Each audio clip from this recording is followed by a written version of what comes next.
ang ating Senator Jinggoy Estrada na di umano'y meron pong sa listahan na pinakita po noong nakarang hearing.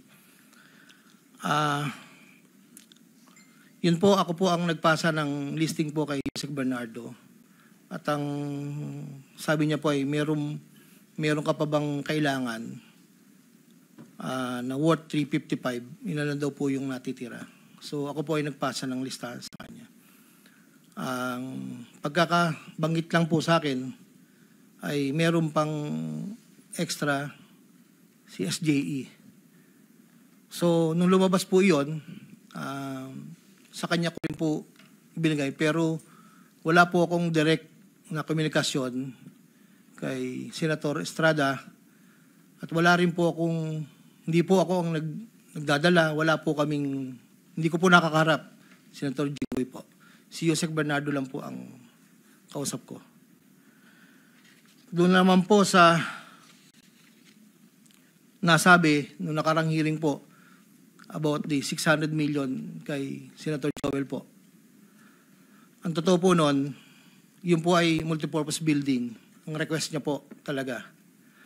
Dahil hindi naman po na ma-accommodate nung nire-report ko po sa kay Yusek na hindi po ma-accommodate yung request. Nagkaroon po ng idea, kaming dalawa po ni Yusek Bernardo na tapatan na lang kung sa kwentahan lang po na ang proponent ganito, parang daw po mapagbigyan. So, nagpasa po ako ng listahan without the knowledge of Senator Joel. So, lumabas po yung pondo, I think, UA po.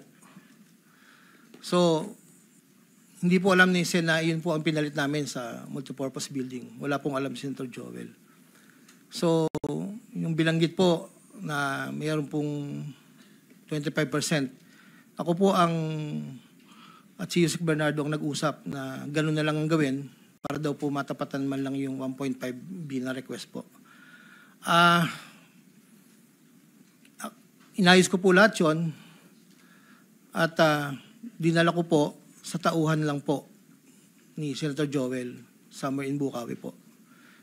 Ayon kay Yusek Bernardo, ang GAA insertions ng 2024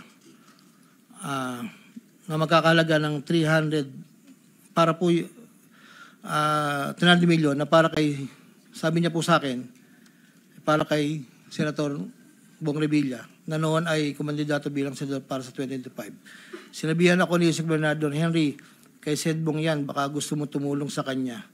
Dagdagan mo ang proponent ko na bahala. Sinabi ko kay Yusek Bernardo, sige po boss, kaya po imbis na 25, naging 30 ang naging proponent. Doon po sa 3 project na nakalagay po dito. Ang project po ay construction of flood control structure along Angat River, Sipat Section Plaridel, construction of flood control structure along Angat River, Lumang Bayan, construction of flood control structure along Giginto River, Malis Section, Giginto. Sa bawat proyekto na pinapasok ni Kong Saldi, meron akong binigay na obligasyon sa kanya para sa pondo base sa aming kasunduan noong 2022.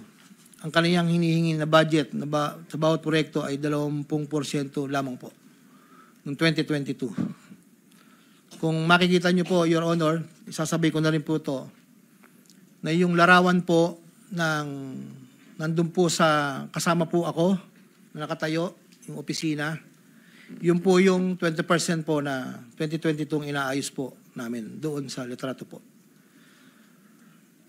Subalit nung taong 2023 hanggang 2025, ito tumaas ng porsyento ng 25% po.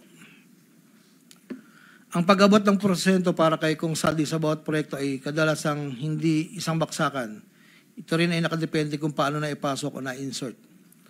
Kapag ang proyekto ay napasok sa NEP, ang unang 10% ay agarang binibigay ko kay Kong Saldi.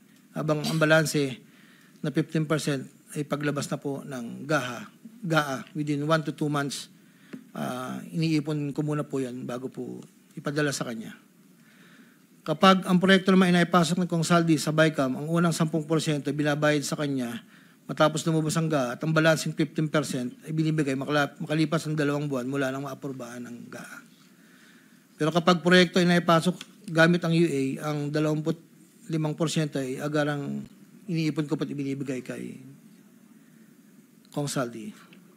Ang pambayad para kay Kong Saldi ay nanggaling sa mga advances mula sa kontratista, pero hindi na alam ng mga kontratista kung para kanino ang advance na yon. Ang pera na nakalaan para kay Kong Saldi ay dinadala sa akin. Ako naman po ang nagdadala o naghahatid na hinihinging porsyento ng Kong Saldi sa iba't ibang tao niya.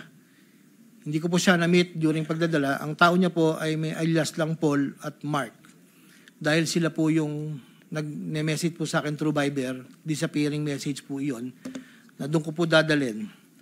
May isa o 2 beses na dinala ko sa parking lot ng Shangri-La Hotel, Bonifacio Global City, ang porsyento ni Kong Saldi. Paminsan-minsan man, inahatid ko ito sa kanyang bahay sa Ladybug Street, Valle Verde 6, Pasig City. Mula Ortigas po, kakaliwa ka, stoplight, may gate kakanan, kakaliwa, kakanan, makikita na po yung bahay. Ito pa po, meron pong 2022, si Commissioner Mario Lipana po, ay nanghingi rin po sa akin ng listahan. Taong 2023, nakapagbaba po siya sa UA ng 500 million. 2024, 400 million. 2025, 500 million. Wala akong personal knowledge kung paano nila nakuha ang pondo at kung sino kausap lang. Ang listahan ng mga proyektong naipasok ni Com Lipana ay nakalakip sa sinumpang salaysay sa annex po. Andito po lahat yung detalye. Nabanggit po nung nakaraang hearing, former Congressman Mitch Kaayon, noong taong 2021, nakilala ko si isang pagtitipon, hindi ko na po matandaan, alam ko po birthday, na noon ay Yusek pa po, ang pagkakatanda ko. Dito ay nakapag-usap kami at tinanong niya kung pwede siya magpababa ng pondo sa aking DO. At sinagot ko naman na, opo, pwede po. Unong taong 2022, nakapagbaba ng halagang 411 million sa GAA si Yusek Mitch, na may usapan kami na may gastos na 10% lang po.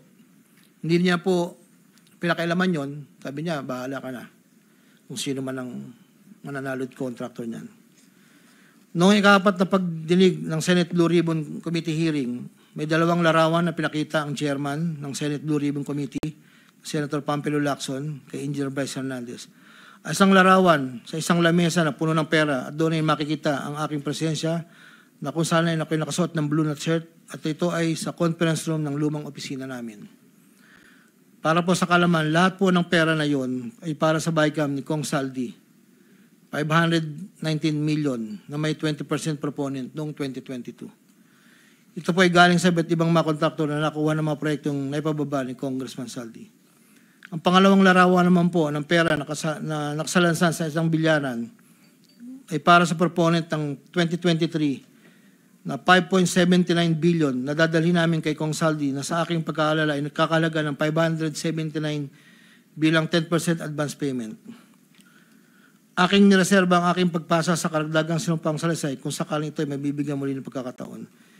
Ginagawa ko ang sinumpang salaysay na ito upang pakita ang aking kusang loob na pakipagtulangan sa sinasagawang bisyon sa Senado, sa House of Representatives at iba pang ahensya ng pamahalaan, kaugnay ng mga anomalyang proyektong DPWH, at upang matuluyang palagutin lahat ng mga taong sangkot. Ilan po, Your Honor.